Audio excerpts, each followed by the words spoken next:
Good morning student. आज हम अपना व्याकरण का एक अन्य अध्याय लेते हैं जिसका नाम है संवाद लेखन। वैसे तो आप सभी इससे भली भांति परिचित होंगे पहले से ही कि संवाद लेखन क्या होता है, जिसे इंग्लिश में हम बोलते हैं डायलॉग्स राइटिंग। तो सबसे पहले संवाद का अर्थ होता है बच्चे बातचीत, एक दूसरे से बात करना। अब बात करने के लिए भी ये सीखना पड़ेगा कि किस तरीके से हम अपनी बात को लिखें। तो यस, आपको जब हम बोलते हैं और जब हम लिखते हैं थोड़ा सा उनके अंदर अंतर होता है। तो आज हमारा जो अध्याय है आपकी अध्याय संवाद लेखन के अंतर्गत ये सिखाया जाएगा कि किस प्रकार से संवाद को हम और अधिक अच्छा और संक्षिप्त शब्दों के माध्यम से अधिक सरलता से अपनी बातों को कह सकते हैं। तो देखिए, इसके अंदर सबसे पहले जो यहाँ पे लिखा हुआ है, इस भाग को हम पढ़ते हैं। ध्यान से सुनना ताकि आपको ये पता रहे कि आगे से कभी आप जब भी संवाद लिखें तो आपके मन के अंदर, आपके दिमाग के अंदर ये बातें होनी चाहिए कि हमें संवाद किस प्रकार से लिखना है। ये बार बार रिपीट नहीं होगा।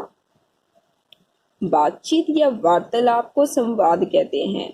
संवाद में दो या दो से अधिक लोग आपस में बातचीत करते हैं या एक दूसरे के प्रश्नों का उत्तर देते हैं।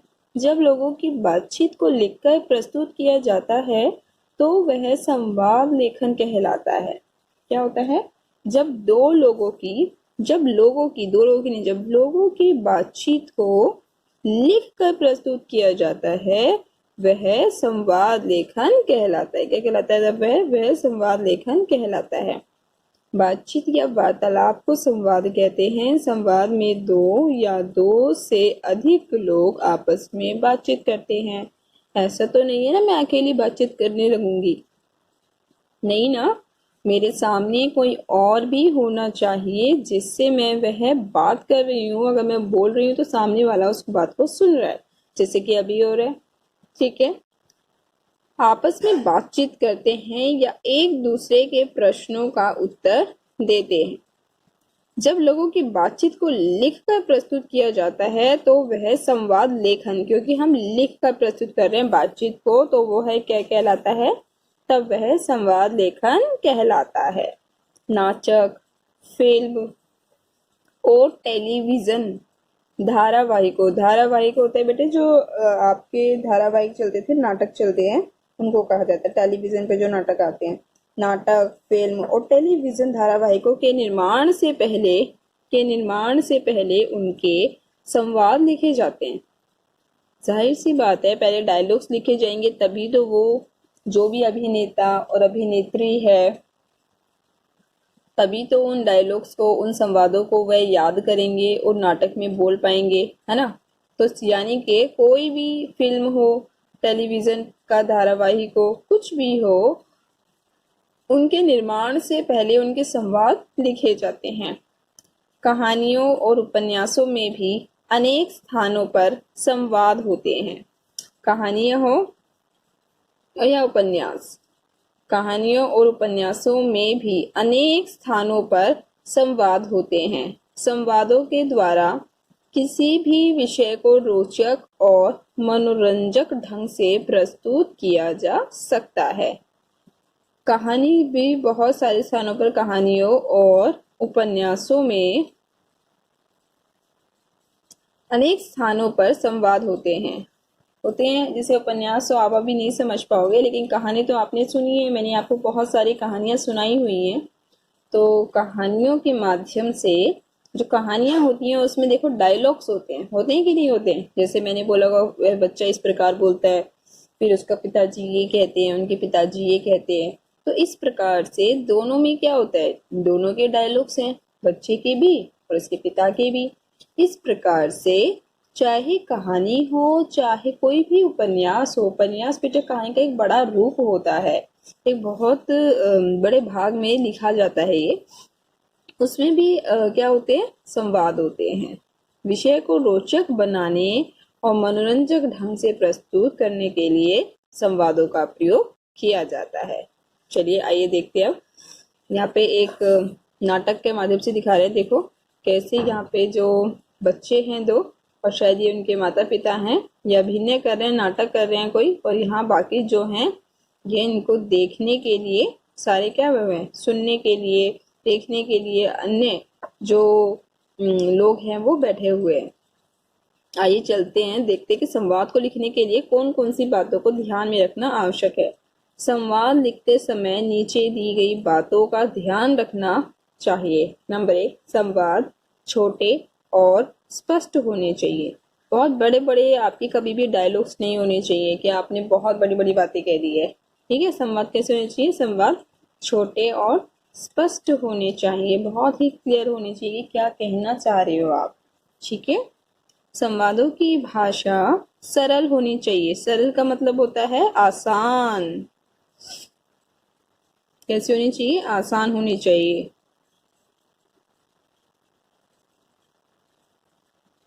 संवादों की भाषा सरल होनी चाहिए। संवाद स्वाभाविक होने चाहिए। स्वाभाविक मतलब स्वभाव के अनुसार। ऐसा नहीं होना चाहिए कि कोई बहुत ही कोमल स्वभाव का व्यक्ति है और तुम मुझसे डायलॉग बुलवा रहे हो, ऐसे जो बिल्कुल लड़ाकू इंसान बोलते हैं ऐसे तुम उससे बोलने लग गए हो उसके डायलॉग्स, तो ये तो बिल्कुल ही उससे बिल्कुल भी किसी प्रकार से मिलेंगे ही नहीं, है ना। कथनी और करने में फर्क हो जाएगा। तो ध्यान रखना है, जो भी संवाद होते हैं वो स्वाभाविक होने चाहिए, स्वभाव के अनुसार होना चाहिए। जैसे माता का स्वभाव होता है, कैसा होता है, कोमल स्वभाव होता है हमारी मम्मी का, है ना। तो मम्मी के जो डायलॉग्स होते हैं वो किस प्रकार से होने चाहिए आपको पता होना चाहिए। तो संवाद स्वाभाविक होने चाहिए। संवादों में उचित विराम चिन्हों का प्रयोग होना चाहिए। ऐसा नहीं होना चाहिए जहां पे कहीं भी आपने विराम चिन्हों का प्रयोग ना किया हो। विराम चिन्ह हमेशा होने चाहिए। उसको भी आपको आगे दिखाऊंगी किस प्रकार से डायलॉग्स में संवाद चिन्हों का, इसका विराम चिन्हों का प्रयोग होता है। तो विराम चिन्ह हर संवादों में उचित विराम चिन्हों का प्रयोग किया जाना चाहिए। जो कोमा होता है उसे हम क्या बोलते हैं, अल्प विराम बोलते हैं। तो अल्प विराम कहाँ होना चाहिए, पूर्ण विराम कहाँ होना चाहिए, ये आपको पता होना चाहिए और उसको ध्यान रखना है आपको। आगे आता है, नीचे संवाद लेखन के उदाहरण दिए जा रहे हैं, इन्हें पढ़िए। राशि और खिलौने वाले के बीच संवाद। राशि, वह बंदूक कितने रुपए की है। जो बंदूक है वह कितने रुपए की है, खिलौने वाला 100 रुपए की। राशि, ओह यह तो बहुत महंगी है। अच्छा, उस कार की कीमत क्या है। क्या कह रहा है, सुनो दोबारा से। राशि बोलती है वह बंदूक कितने रुपए की है, खिलौने वाला कहता है 100 रुपए की। राशि, ओह ये तो बहुत महंगी है। अच्छा, उस कार की कीमत क्या है, खिलौने वाला 50 रुपए। राशि, कार भी इतनी महंगी, नहीं नहीं मुझे कुछ और दिखाइए। खिलौने वाला, हवाई जहाज ले लो। राशि, कितने का है, खिलौने वाला 40 रुपए का। देख रहे हो आप किस प्रकार से दोनों आपस में बातचीत कर रहे हैं। खिलौने वाले की दुकान पे बच्ची गई है और आपस में बातचीत कैसे हो रही है। ठीक है, आगे देखिए अभी। राशि, नहीं। अच्छा, उस गुड़िया की कीमत क्या है, खिलौने वाला 25 रुपए। राशि, ठीक है मुझे गुड़िया ही दे दीजिए। देखा आपने किस प्रकार से बहुत ही छोटे छोटे वाक्य लिखे गए हैं। बहुत बड़े बड़े वाक्यों का प्रयोग नहीं किया है, बहुत छोटे छोटे और सरल वाक्य हैं। कोई भी भारी भरकम शब्दों का प्रयोग संवाद में नहीं करना है। संवाद जितने छोटे और जितने सरल भाषा में होंगे वह उतने ही अच्छे और महत्वपूर्ण बन जाएंगे। आइए दूसरा एक बार संवाद लेखन एक और दूसरा अन्य देखते हैं। दो मित्रों के बीच संवाद। यहाँ दो दोस्त हैं जिनके बीच में संवाद हो रहा है। देखिए दो दोस्त आपको दिखाई दे रहे होंगे। ये दो दोस्त हैं, शायद किसी पढ़ाई को लेकर की बात हो रही है या फिर कुछ देख रहे हैं। ये देखते हैं किस बारे में ये। और दोनों स्कूल के विद्यार्थी लग रहे हैं क्योंकि दोनों की ड्रेस एक जैसी है और दोनों के हाथ में उनकी नोटबुक्स है। देखिए, सहर्ष, पर तुम्हारा पेपर कैसा हुआ। पर, बहुत अच्छा। और तुम्हारा? सहर्ष, मेरा भी बहुत अच्छा हुआ। किसको लेकर बातचीत हो रही दोनों के हैं बीच में? उनके पेपर को लेकर। उनका पेपर था तो वो एक दूसरे से पूछ रहे कि तुम्हारा पेपर कैसा हुआ, और दूसरा बोलता है बहुत अच्छा हुआ, और तुम्हारा कैसा हुआ? तो बोलता है मेरा भी बहुत अच्छा हुआ है। पर बस कल गणित की परीक्षा के बाद छुट्टी ही छुट्टी। सहर्ष, छुट्टियों में तुम घूमने कहाँ जाओगे? पर मैं शिमला घूमने जाऊंगा। सहर्ष, मैं तो नानी के यहाँ आगरा जाऊंगा। पर आगरा घूमने का तो मेरा भी मन है, मुझे ताजमहल देखना है। सहर्ष, तुम मेरे साथ चलो, मामा जी के साथ हम दोनों ताजमहल देखने चलेंगे। पर पापा ने तो शिमला जाने का रिजर्वेशन भी करवा दिया है। सहर्ष, ठीक है, अभी शिमला घूमाओ, क्रिसमस की छुट्टियों में आगरा चलना। पर हाँ, यह ठीक रहेगा, मैं मम्मी पापा से बात भी कर लूंगा। सहर्ष, अच्छा, पर अब घर चलें, कल के पेपर की तैयारी करनी है। पर हाँ, चलो। तो देखा आपने दोनों मित्रों के बीच किस प्रकार बहुत ही सरलता से बातचीत हो गई, और दोनों ने अपनी बात को किस प्रकार बोल दिया। तो इसी प्रकार आपको भी अन्य संवाद लिखने हैं। तो आइए, हमने जो सीखा उसको हम कुछ अभ्यास कार्य करके और अधिक अच्छा करें। हमने सीखा बातचीत या वार्तालाप को संवाद कहते हैं। तो आपको पता होना चाहिए संवाद क्या होता है। बातचीत या वार्तालाप को संवाद कहते हैं। कितना सीखा उसमें आया जाता है। नीचे दिए गए अधूरे संवाद को पूरा कीजिए। तौशिका, आलिया, तुम्हें कौन सा फल पसंद है? तुम्हें कौन सा फल पसंद है? आलिया, मुझे आम। और तुम्हें? तो तौशिका का जो भी वाक्य आप लिखना चाहो आप लिख सकते हो, यानी कि यहाँ पे आपका जो आपको फल पसंद है वो आएगा। तो आप बताना कि तुम्हें कौन सा फल पसंद है, ये आपको पूरा करना है होमवर्क में। ये आपका गृह कार्य है जो आपको पूरा करना है।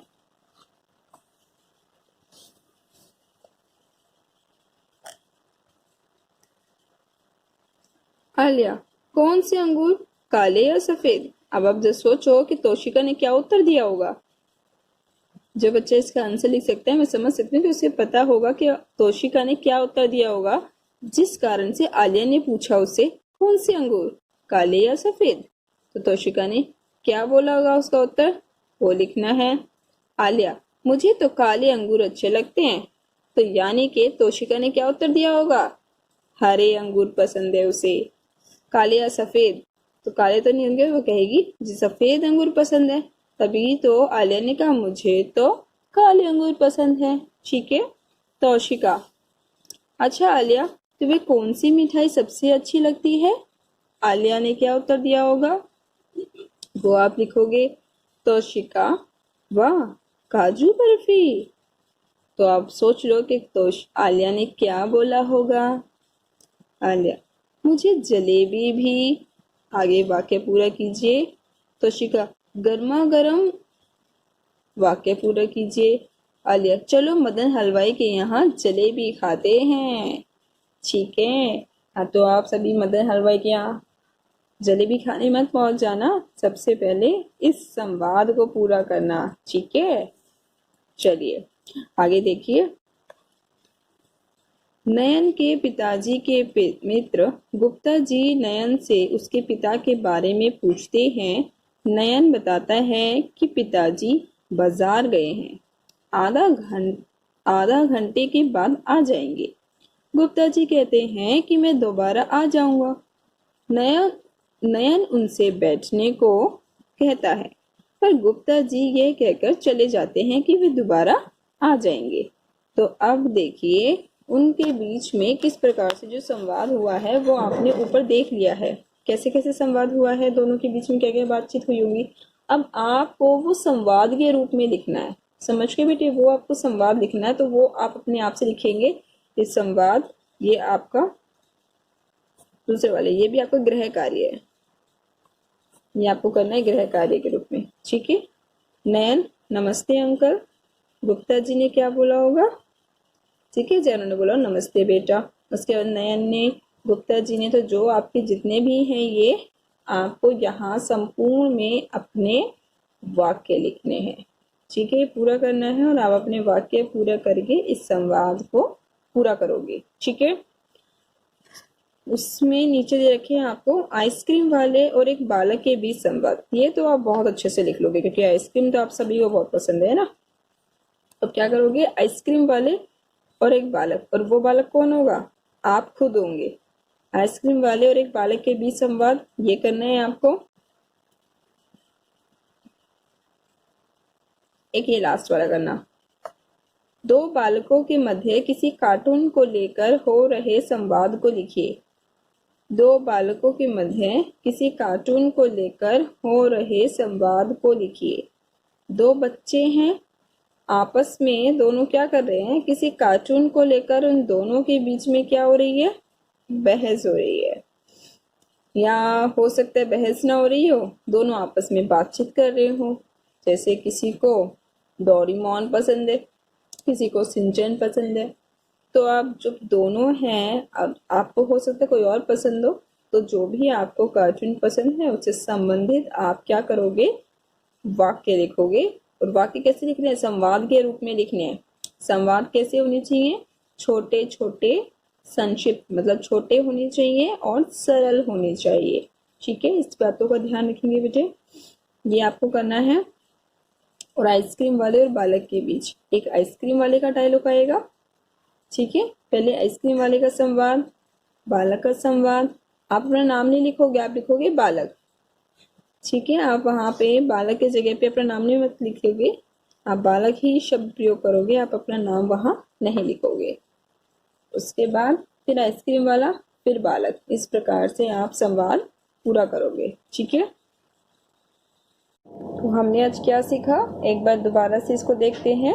जो हमने सीखा है कि संवाद किसे बोलते हैं? बातचीत या वार्तालाप को संवाद कहते हैं। संवाद में दो या दो से क्या होते हैं? अधिक लोग आपस में बातचीत करते हैं। संवाद में एक दूसरे के प्रश्नों का उत्तर देते हैं। जब लोगों की बातचीत को लिखकर प्रस्तुत किया जाता है तो उसे हम संवाद लेखन कहते हैं, या वह संवाद लेखन कहलाता है। नाटक, फिल्म, टेलीविजन धारावाहिकों के निर्माण से पहले संवाद ही लिखे जाते हैं। कहानियों, उपन्यासों में भी अनेक स्थानों पर संवाद होते हैं। किसी भी विषय को रोचक और मनोरंजक ढंग से प्रस्तुत किया जा सकता है। तो आपको ये सब ध्यान रखना है इन सब बातचीतों का कि क्या होता है संवाद। आपसे पूछा जाए कि संवाद किसे कहते हैं, तो आप क्या लिखोगे? बातचीत या वार्तालाप। बातचीत या वार्तालाप को संवाद कहते हैं। संवाद में कितने व्यक्ति हो सकते हैं? मैं हो सकती हूँ, आप हो सकते हो, या कोई और भी हो सकते हैं। मैं, आपको पूरी क्लास भी हो सकती है। तो इस प्रकार से संवाद में, लेकिन पूरी क्लास में ये नहीं कि सारे बच्चे बोलने लगेंगे तो वो संवाद नहीं होगा बेटा। संवाद दो व्यक्तियों के बीच में या दो से अधिक लोगों के बीच में, 3, 4, 5, क्योंकि संवाद बहुत अधिक लंबा नहीं होता है। ठीक है, संवाद दो या फिर हो सकता है पूरी कक्षा के बीच में हो रहा हो तो सभी बच्चे सिर्फ उन्हीं बातों का जवाब दे रहे हैं जो पूछा जा रहा है। क्योंकि अगर हर बच्चा बोलेगा तो संवाद बहुत अधिक लंबा हो जाएगा, जबकि हमने पढ़ा है कि संवाद जो है वो संक्षिप्त होते हैं। ठीक है, संवाद में दो या दो से अधिक लोग आपस में बातचीत करते हैं या एक दूसरे के प्रश्नों का उत्तर देते हैं। ठीक है, आगे आते हैं। संवाद कैसे होने चाहिए, हमने इन बातों का भी ध्यान रखना है। एक बार दोबारा से समझा रही हूँ। संवाद छोटे और स्पष्ट होने चाहिए, मतलब समझ में आने चाहिए कि क्या कह रहा है सामने वाला आपसे। तो संवाद कैसे होने चाहिए? छोटे और स्पष्ट होने चाहिए।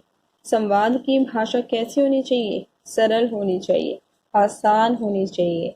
ऐसे नहीं होना चाहिए कि आपने तो कह दिया लेकिन जो श्रोता है अर्थात जो सुनने वाला है वो उस बात को समझ ही ना पाए कि आपने क्या कहा। तो इसीलिए वक्ता को अर्थात बोलने वाले को हमेशा स्पष्ट बात कहनी चाहिए, सरल भाषा में बात कहनी चाहिए, ताकि सामने वाला अर्थात श्रोता उस बात को समझकर उत्तर दे सके। संवाद स्वाभाविक होने चाहिए। स्वाभाविक अर्थात स्वभाव के अनुसार होने चाहिए। आपको पता होना चाहिए कि अध्यापक अगर कोई है, अध्यापिका है, तो उनके संवाद कैसे होते हैं, कैसे बोलते हैं अध्यापक अध्यापिका, और वहीं बच्चे कैसे बोलते हैं। ऐसा तो नहीं हो सकता ना कि बच्चे अध्यापिका के संवाद बोल रहे हैं और अध्यापिका बच्चों के, तो क्या वो स्वभाव के अनुसार होंगे? नहीं ना। तो इन बातों का ध्यान रखना है कि स्वभाव के अनुसार ही संवाद होने चाहिए। दूसरा, संवादों में उचित विराम चिन्हों का प्रयोग करना है, यानी कि जहां जरूरी हो वहां पर आपको विराम चिन्ह लगाना है। अल्प विराम बोलते हैं हम कोमा को, और ये जो लगाए इसको बोलते हैं पूर्ण विराम। जब भी कोई संवाद पूरा हो जाता है तब वहां पे आप पूर्ण विराम लगाते हैं। लेकिन जहां पे आपने प्रश्न पूछा है, कितने का है, कितने का है, कितने रुपए की है, कीमत क्या है, जब आप प्रश्न पूछ रहे होते हैं तब वहां पर प्रश्न सूचक चिन्ह आता है। इस प्रश्न सूचक चिन्ह का भी आपको ध्यान देना है। ये प्रश्न सूचक चिन्ह है, ये विस्मयादि बोधक चिन्ह है। ओह, इतना महंगा जो भी है, तो ओह के साथ में क्या आता है, विस्मयादि बोधक चिन्ह। इस प्रकार से चिन्ह लगाना जब एकदम से हम क्या होते हैं, सरप्राइज हो जाते हैं, जब हम आश्चर्यचकित हो जाते हैं, जब हम हैरान हो जाते हैं किसी भी चीज को सुनकर, तब ये आता है विस्मयादि बोधक चिन्ह। और जब कोई वाक्य हम पूरा कर देते हैं, 100 रुपए की, हमारा वाक्य यही पूरा हो गया, तो पूर्ण विराम। ठीक है, जब वाक्य पूरा होगा तो पूर्ण विराम। प्रश्न पूछा जाए तो प्रश्न सूचक चिन्ह। जब हम किसी बात पर आश्चर्यचकित हो जाएं अर्थात हैरान हो जाएं तो विस्मयादि बोधक चिन्ह। ठीक है, कार भी इतनी महंगी, देखो यहाँ फिर से लगाया ना उस बच्ची ने, क्यों? क्योंकि वो फिर से हैरान हो गई, तो विस्मयादि बोधक चिन्ह। नहीं, यहाँ जब दोनों एक जैसे शब्द आते हैं, वहां पर जब एक जैसे दो शब्द होते हैं तब वहां पर योजक चिन्ह लगता है। जब एक जैसे आपके सामने शब्द आ जाए दो, जैसे सात सात, तो सात सात के बीच में क्या लगता है, योजक चिन्ह। इसको योजक चिन्ह कहते हैं। जब हम चिन्ह पढ़ेंगे तब बताए जाएंगे आपको। इसे योजक चिन्ह कहते हैं। दिखाइए पूर्ण विराम, ले लो पूर्ण विराम, कितने का है, फिर से क्या गया, प्रश्न सूचक चिन्ह, 40 रुपए का पूर्ण विराम। ध्यान रखना है आपको, विराम चिन्हों का उचित प्रयोग करना आना चाहिए। ध्यान रखना है, स्वभाव के अनुसार होने चाहिए। ठीक है, ऐसा नहीं कि राशि का जो डायलॉग है वो खिलौने वाले को दे दो, और खिलौने वाला पूछ रहा है बंदूक कितने की है, और राशि का है 100 रुपए की। ऐसे मत कर देना। ठीक है, ध्यान रखना है इन बातों का। संवाद स्वभाव के अनुसार होने चाहिए। संवादों की भाषा कैसे होनी चाहिए, आसान होनी चाहिए। संवाद छोटे और स्पष्ट होने चाहिए। आशा करती हूँ आप सभी को ये वाला अध्याय अच्छे से समझ में आ गया होगा, और जितना भी अभ्यास कार्य दिया गया है इससे संबंधित, उसे अपनी नोटबुक में आज की डेट में पूरा करना है। ठीक है, धन्यवाद।